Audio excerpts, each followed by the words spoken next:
வெற்றிலை வராகி தாயின் வெற்றி வாக்கு இது. என் தங்கமே, அன்போடு என்னை நினைத்து ஓம் என்று பதிவிடு. ஒளிமயமான எதிர்காலம் அமைய நான் உனக்கு அருள் தருவேன். தினம் தினம் ஒவ்வொரு பரீட்சையை உன் மனமே உனக்கு நடத்துகிறது. ஒவ்வொரு நாளும் ஒவ்வொரு படிப்பை தரும். அதுவே உன் வாழ்க்கையில் நிகழ்கின்றது. நீ தாண்டி கடந்து வந்த நிமிடங்கள் உன் மனதின் பக்குவத்தையும் உயர்வான பாதையையும் காண்பிக்கின்றது. ஒரு முறை 2 முறை விழலாம், ஆனால் எழுந்து நின்றுவிட்டால் உன்னை வீழ்த்த வரும் எந்த ஒரு எதிர்மறையும் உனக்கு நேர்மறையாய் அமையும். கீழே விழுவதை பற்றி கவலை கொள்ளாதே. தோள் தாங்கிக் கொடுத்து நான் அரவணைப்பேன். 100 முறை உடைந்து போனாலும் 1000 முறை உன்னை உருவெடுக்க செய்வேன். அதற்கான வலிமையையும் நம்பிக்கையையும் நான் உனக்கு தருவேன் என் குழந்தையே. எப்போதும் ஒன்றை மட்டும் நினைவில் கொள். என்னை துன்புறுத்தி பார்ப்பதும் என் பிள்ளையை துன்புறுத்தி பார்ப்பதும் ஒன்று. நீ உண்மையோடும் ஆன்ம உணர்வோடும் கண்ணீரோடும் செய்கின்ற பிரார்த்தனைகளை கேட்டுக்கொண்டுதான் இருக்கின்றேன். நான் அளிக்கும் பதில்களை உன்னால் புரிந்து கொள்ள முடியாமல் போய்விடுவதால் மனம் போல் நடந்து தட்டி கழித்து விடுகிறாய். பலனை நீ அடைய முடிவதில்லை. உன் விருப்பப்படி நடக்கவும் வாழவும் உனக்கு நான் சுதந்திரம் கொடுத்திருக்கின்றேன். அதனால்தான் என்னை புரியாமலும் எனக்கு கீழ்ப்படியாமலும் உன்னால் சுயமாக நடக்க முடிகிறது. இந்த சுதந்திர உணர்வு தான் இந்த அளவுக்கு கீழே இறக்கி வைத்துவிட்டது. கீழே இறங்கிவிட்டோமே என்று நீ வருத்தப்படுகிறாய். கீழே வந்து விட்ட போதும் உன்னை நினைத்து நான் பெருமைப்படுகிறேன்.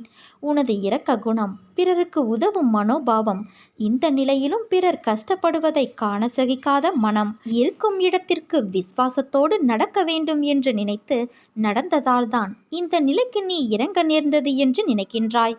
கெட்டவர்களும் கெடுமதி உள்ளவர்களும் நன்றாக இருக்கும்போது நல்லவர்களான நாங்கள் மட்டும் ஏன் கஷ்டப்பட வேண்டும்? கஷ்டத்தை மட்டும் ஏன் கடவுள் எங்களுக்கு தர வேண்டும் என நினைக்கின்றாய்? உன்னை போல நல்லவர்களும் இப்படித்தான் புலம்புகிறார்கள். நல்லவர்கள் புலம்புவது தொடர்கதைதான்.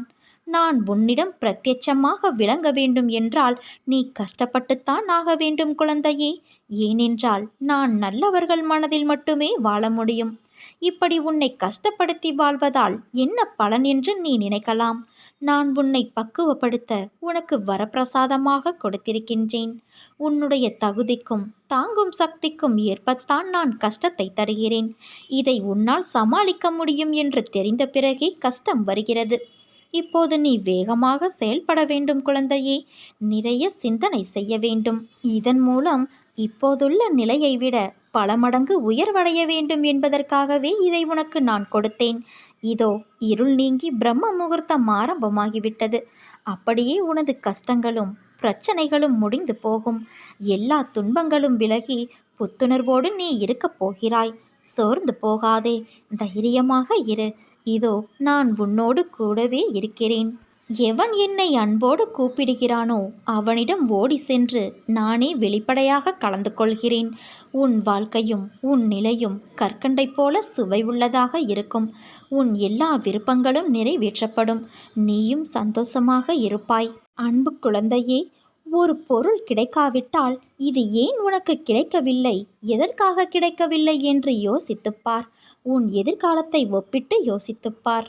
உன் போல இருந்தவர்களின் எதிர்காலம் இப்போது எப்படி இருக்கிறது என்பதை கேட்டு தெரிந்து கொண்டு யோசித்துப்பார். அப்போது காரண காரியம் உனக்கே புரிய வரும். உன்னிடம் உள்ள பிரச்சனை என்ன தெரியுமா? உனக்கு தைரியம் கிடையாது, வைராக்கியம் கிடையாது. இருந்திருந்தால் உன் லட்சியத்தை நீ அடைய முயற்சி எப்போதோ செய்திருப்பாய். ஆனால் உன் தோல்வியை நினைத்து தாழ்வு மனப்பான்மை அடைந்து அதிலிருந்து தப்பிக்க பிரச்சனைகளை வளர்த்து கொண்டாய். நீ சொன்னதை நான் கேட்க வேண்டும் என்று அடம் பிடிக்கிறாயல்லவா? நான் சொல்வதை நீ கொஞ்சம் காது கொடுத்து கேளேன். உன் எதிர்காலம் நன்றாக இருந்தால்தான் எனக்கு பெருமை. நீ வாழ்வாங்கு வாழ வேண்டும். நிச்சயம் வாழ்வாய். என் மனம் உனக்கு புரிந்ததா என் குழந்தையே? உன்னுடைய நியாயமான கோரிக்கைகளை நிறைவேற்றத்தானே நான் இங்கு காத்திருக்கின்றேன். இங்கு எதுவும் நிரந்தரமல்ல. உன் எண்ணங்களை நீ நேர்மையாக வெளிப்படுத்து. உனக்கு துணையாக நான் இருக்கின்றேன். உன்னுடைய ஒவ்வொரு நியாயமான கோரிக்கைகளையும் நான் உனக்கு நிறைவேற்றி தருவேன். உன்னுடைய மனதில் கோடான கோடி ஆசைகள் எழுகின்றன. கெட்ட எண்ணங்களை விலக்கிவிட்டு நல்ல எண்ணங்களை பின்தொடர முயற்சி செய். உன்னுடைய மன ஓட்டம் அனைத்தையும் நான் அறிவேன். நீ கவலைப்படும்படி எதுவும் ஆகாது. உனக்கு துணையாக நான் இருக்கிறேன். எந்த பயமும் கவலையும் இன்றி இரு. எல்லாவற்றையும் நான் பார்த்து கொள்கிறேன். உன் மனதில் ஒரு குதர்க்கமான எண்ணங்கள் எழுந்தால் அதை விட்டுவிடு. அதை பெரிதாக எடுக்காதே. மனமும் புத்தியும் நமக்கு பாதி நண்பன் பாதி எதிரி. அதனால் அவற்றை என் பாதத்தில் வைத்துவிடு குழந்தையே. அனைத்தையும் நான் பார்த்து கொள்கிறேன். நிறை குறை என எல்லோரிடமும் உண்டு. அதை திருத்த முயற்சி செய். இப்படி குறையோடு இருக்கிறோமே என்று வருத்தப்படாதே. நான் என்றும் உன்னோடு இருந்து உன்னை அரவணைத்து காப்பேன். நீ நினைத்த காரியம் ஒன்று கைகூடி வரப்போகிறது. சிறு தடை கூட இல்லாமல் முன்னின்று நான் அதை நடத்தி வைக்கப் போகிறேன் குழந்தையே. உன் வேதனையை நீ மட்டுமே அறிவாய். மற்றவர்களிடம் நீ பகிரச் சென்றால் அவர்கள் அவர்களுடைய வேதனை உன்னுடைய வேதனையை விட பெரிது என்று சொல்வார்களே தவிர உன் வேதனையை அவர்கள் புரிந்து கொள்ளப் போவதில்லை. மனிதர்களிடம் நீ ஆறுதல் தேடுவது உனக்கு வேதனை தரும். உனக்குள்ளே இருக்கும் என்னை உணர்ந்து கொள்.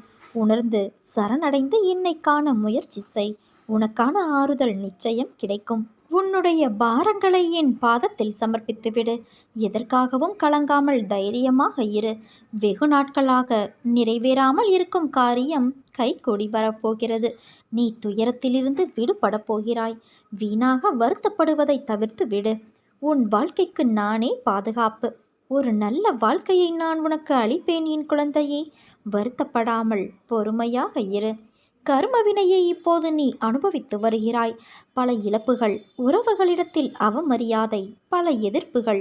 அனுபவித்த கஷ்டங்களை சொல்ல வார்த்தைகள் இல்லை. உன் வாழ்க்கையை நிர்ணயிக்கப் போவது நான். உன் வாழ்க்கை தரத்தை மாற்றியமைப்பது என் பொறுப்பு. உன் வம்சாவளி நன்றாக செழிக்கப் போகிறது. அந்த தருணத்தில் உனக்கு அள்ளி அள்ளி தரப்போகிறேன் குழந்தையே. எதுவும் நிரந்தரமில்லை. எதையும் வெளிக்காட்டாமல் இருக்கும் உனது நற்குணம் எனக்கு பிடித்திருக்கிறது. உன்னை பாதுகாத்து கரை சேர்ப்பது என் பொறுப்பு. தன்னம்பிக்கையை மட்டும் இழந்து விடாதே. நான் இருக்கிறேன். உனக்கான இலக்கை நோக்கி போய்கொண்டே இரு என் குழந்தையே. உனக்கு துணையாக நான் இருப்பேன். உன் கஷ்ட காலங்கள் முடிவுக்கு வந்துவிட்டது.